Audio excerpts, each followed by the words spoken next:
Hey folks, George here. Right now we're going to continue our discussion on the moral issues around abortion.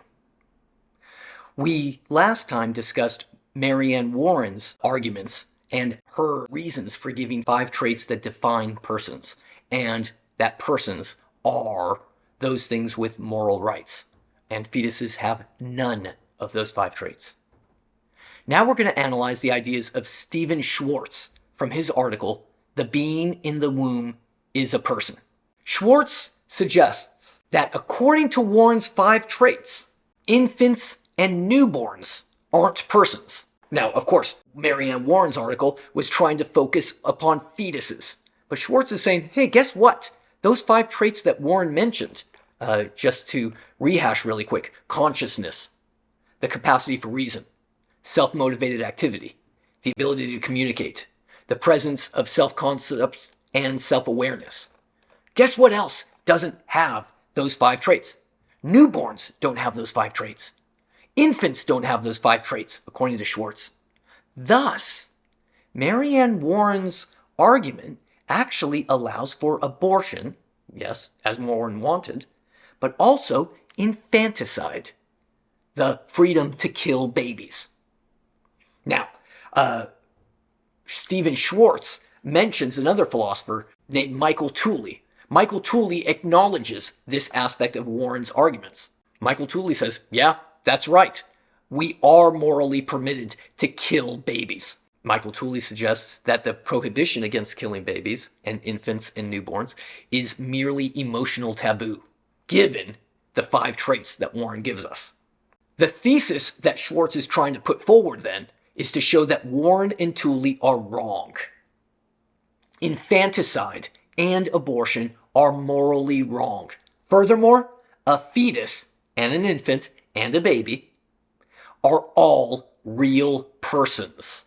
Now, where is Warren's mistake according to Schwarz? Warren's mistake is, according to Schwarz, that she confuses being a person with functioning like a person.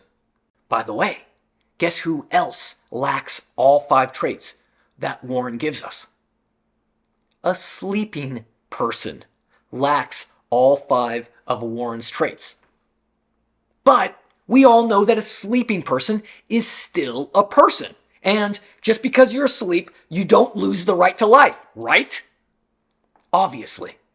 What is the difference?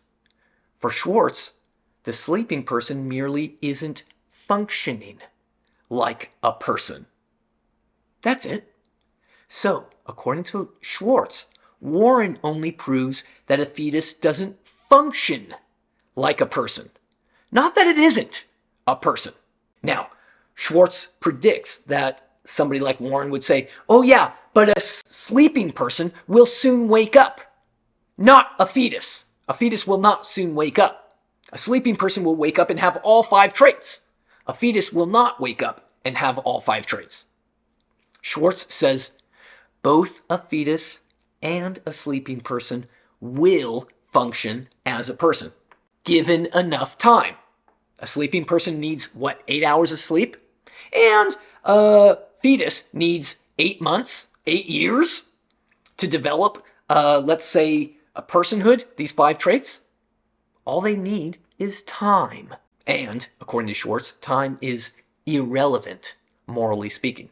Another objection that Schwarz considers is the notion that a sleeping person has a history of functioning like a person. Yes, so? Schwarz says that's not morally relevant. Who cares? Yeah, you're right. A sleeping person did function like a person earlier, but what's that have to do with it? They are still persons, and they still will function like a person given enough time. Now, the other objection that Schwarz considers is that a sleeping person has the capacity to function like a person, but isn't using it currently. A fetus actually lacks the capacity to function like a person. Schwarz again says, yes, that's true.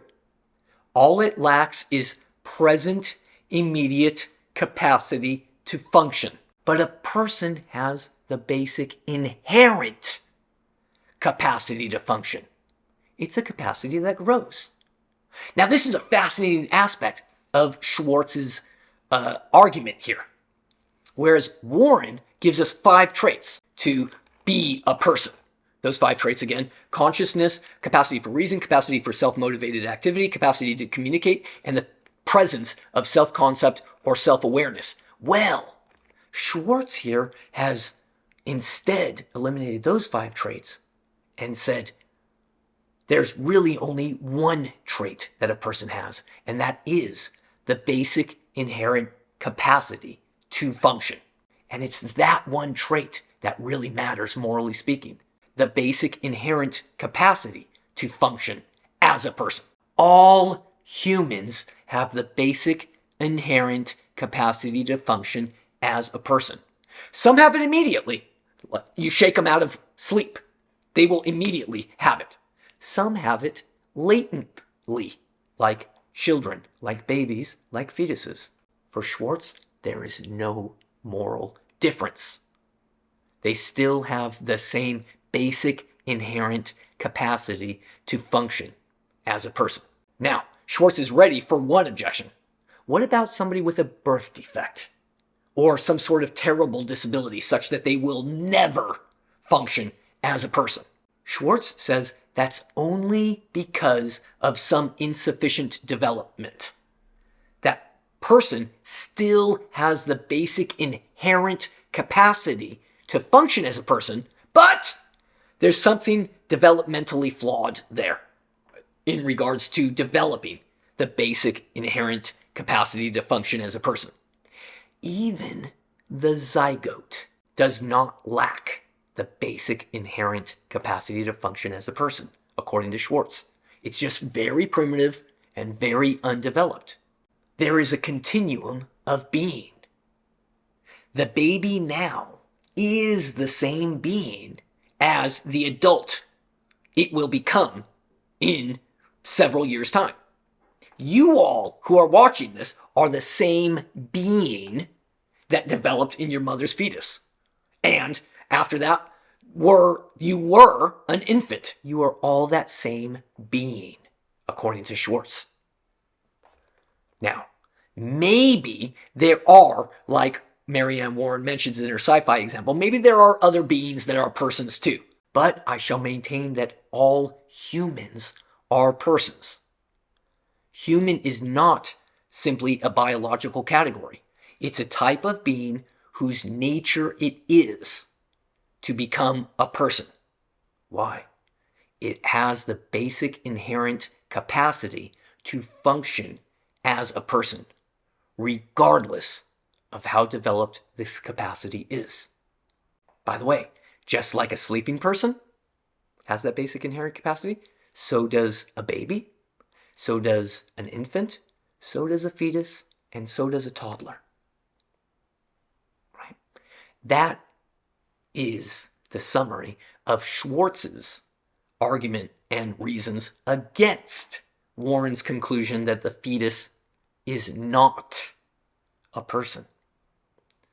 Ultimately, he says, yeah, Marianne Warren, you're absolutely right. Those 5 traits are part of being a person. But the essential trait is this basic inherent capacity to be a person, and to function like a person. And fetuses have that basic inherent capacity, and as does every human being. If you disagree with Schwarz, where in that reasoning did he make a mistake? That's up to you to address his reasons and arguments. Yeah. See you next time. Bye-bye.